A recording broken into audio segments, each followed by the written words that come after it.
Hi, welcome to Easy Life Recipes. If you're new to my channel, hello, I'm Samriddhi and today's recipe is about Ajwain Kashaya. It is best for the digestion and helps in cooling the body. Now, quickly, let's have a look at the ingredients.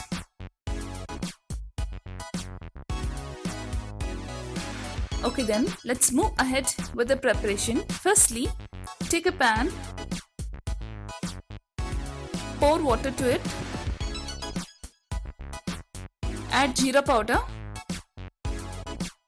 then add coriander powder, boil for a minute, then add ajwain seeds, bring it to a boil. Now it's the time to add milk and then simply boil. After that, add sugar if required and then stir well till the sugar crystals completely dissolve, and there you go, the Ajwain Kashaya is ready. Thank you for stopping by and watching the channel Easy Life Recipes. Please do like, subscribe and share, and always stay happy, always stay blessed. See ya.